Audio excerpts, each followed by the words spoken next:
jantung kita pada saat kita tidur seperti ini, maka jantung kita posisinya di mana? Di atas. Karena tadi kan jantung tadi kan sebelah kiri. Jantung kita kan sebelah kiri. Terus kemudian kalau kita miring ke sana, maka jantung kita di bawah, paru-paru kita di atas. Sehingga di saat memompa, di saat paru-paru memompa untuk ekspirasi dan inspirasi, itu menekan daripada jantung. Bagaimana Rasulullah sallallahu alaihi wasallam mengajarkan agar tidur itu sehat? Padahal kita tahu bahwa zaman itu 15 abad yang lalu belum ada kedokteran yang secanggih seperti saat ini. Seperti pada saat ini kita bisa melihat apa yang ada di dalam tubuh kita dengan alat-alat yang cukup canggih, terus berkembang. Dengan semakin berkembangnya alat-alat ini, dengan semakin berkembangnya alat medis ini, semakin membuktikan, semakin kita kagum kepada apa yang diajarkan oleh Sayyidina Muhammad Rasulullah sallallahu alaihi wasallam. Mengapa demikian? Karena apapun yang dilakukan oleh Rasulullah sebenarnya adalah merupakan semuanya itu petunjuk dari Allah Subhanahu wa taala. Tidak ada yang dilakukan oleh Rasulullah kecuali dalam keadaan dikontrol oleh Allah Subhanahu wa taala, termasuk segala kegiatan, termasuk makan, tidur pun itu diatur oleh Rasulullah sallallahu alaihi wasallam. Setelah diteliti pada saat ini bagaimana seseorang yang tidur dengan baik, bagaimana hubungannya dengan organ-organ yang ada pada tubuh kita. Rasulullah sallallahu alaihi wasallam dalam satu hadis dia menyampaikan bahwa berbaringlah di atas rusuk sebelah kananmu. Apa hikmah di balik itu? Sampaikan oleh hadis riwayat Bukhari nomor 247 dan Imam Muslim nomor 2710. Ini beliau melakukan tidur dengan cara rusuk sebelah kanan berada di bawah. Sebelum kita praktekkan bagaimana cara tidur Rasulullah, insya Allah saya akan praktekkan di sini bagaimana tidur beliau. Jadi posisi kita di saat tidur adalah ini harusnya ngadep ke sana ya, harusnya ngadep ke kiblat. Ya, tapi karena saya harus ke sana, ya, sebenarnya ngapunten, saya terbalik dulu sebentar. Karena sananya kiblat ya, berarti harusnya begini. Harusnya ke sana, tapi untuk menjelaskan saya ngadep ke sana. Ya.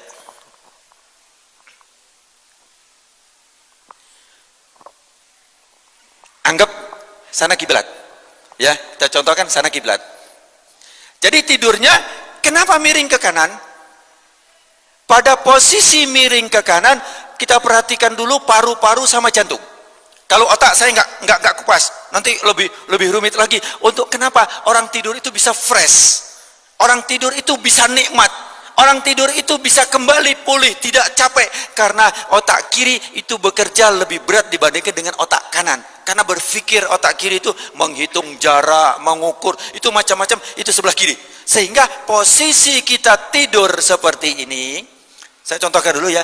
Jadi kita tidur, tangan ini diletakkan di pipi, ya, tangan diletakkan di pipi di sini. Kemudian kenapa kita miring ke kanan? Nah, satu otak kita yang sebelah kiri itu berada di atas, sehingga tidak ditekan oleh otak yang sebelah kanan, sehingga dia lebih enteng nanti selama proses daripada tidur itu. Kemudian yang kedua, secara singkat, ini saya harus cepat ini ya, nggak apa-apa ya. Jantung kita pada saat kita tidur seperti ini, maka jantung kita posisinya di mana? Di atas. Karena tadi kan jantung tadi kan sebelah kiri. Jantung kita kan sebelah kiri. Terus kemudian kalau kita miring ke sana, maka jantung kita di bawah, paru-paru kita di atas. Sehingga di saat memompa, di saat paru-paru memompa untuk ekspirasi dan inspirasi, itu menekan daripada jantung. Kenapa? Karena dia berada di sini. Bisa dipahami? Ya, jantung pun dia memompa yang 70 kali per menit itu juga terhambat. Kenapa? Karena ada yang membebani. Saya ulangi lagi, jantung yang berada di bawah, kalau dia memompa, apabila di atasnya ada beban yang juga memompa, maka jantung lebih berat untuk mensuplai daripada kebutuhan kita yang ada di seluruh ini. Sebaliknya, kalau berada di atas, ini paru-paru 1, 2, 3, ini jadi bantalan buat jantung, sehingga jantung mompanya lebih rileks, lebih mudah. Kemudian paru-paru juga. Nah, di saat tidur itu pernafasan kita turun. Tidak 16, 12, 14, ya tidak sampai 20.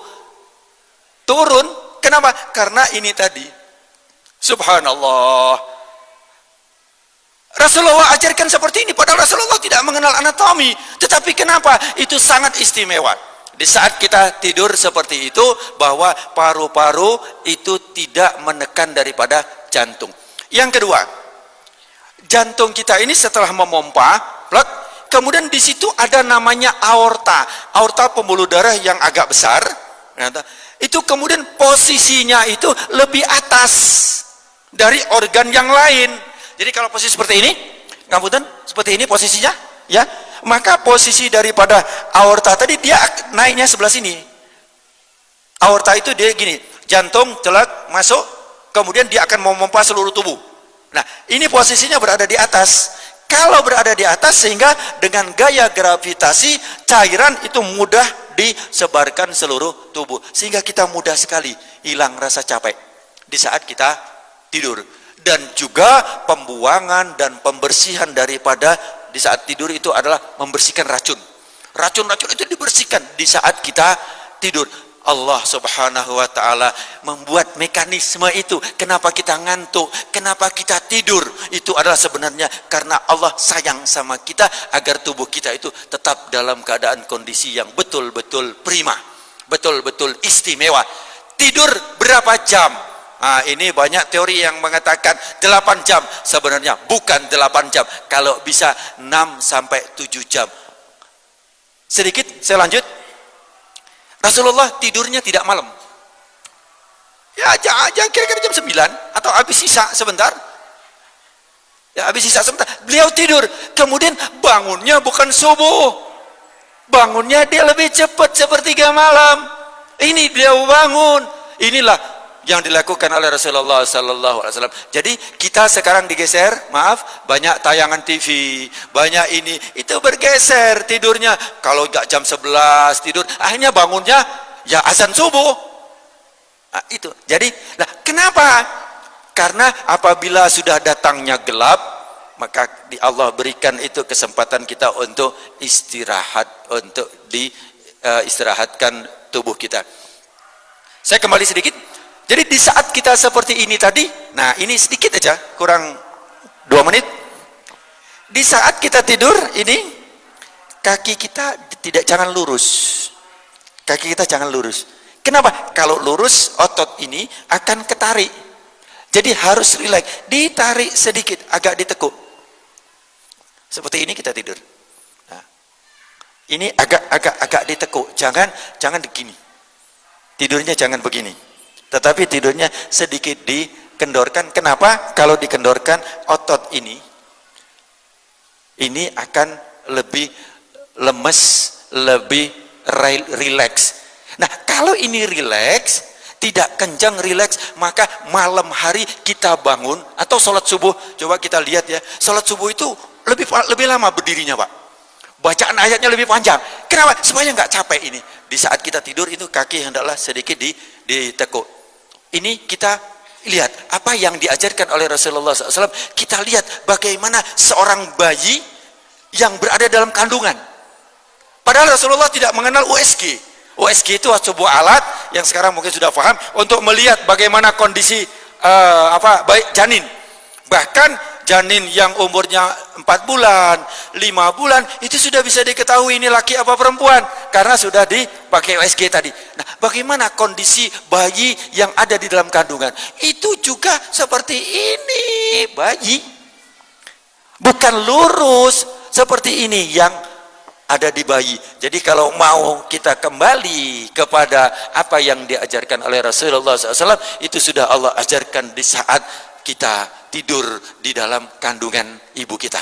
Mudah-mudahan insya Allah yang sedikit ini sebenarnya masih cukup panjang, tetapi saya waktunya sangat-sangat singkat sekali. Sekali lagi saya mohon maaf apabila dalam kajian ini kurang sempurna.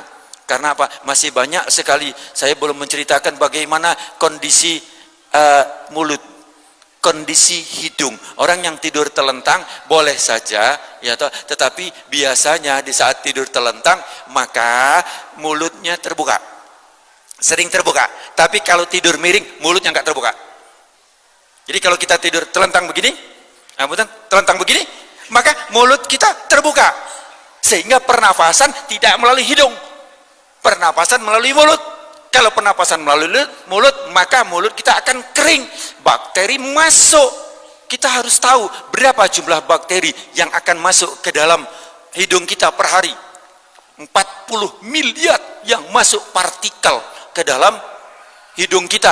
Allah Subhanahu wa taala siapkan bulu hidung.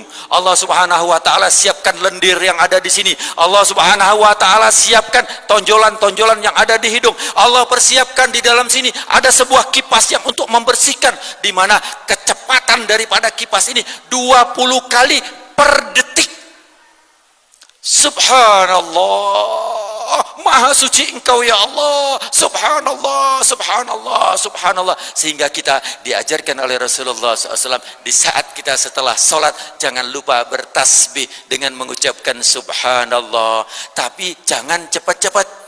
Kadang-kadang cepat-cepat maca subhanallah itu pelan-pelan saja, tetapi yang berkualitas. Subhanallah, subhanallah, subhanallah. Mudah-mudahan insya Allah ini yang bisa saya sampaikan, mudah-mudahan bermanfaat buat kita semua. Amin Allahumma amin. Al-Fatihah.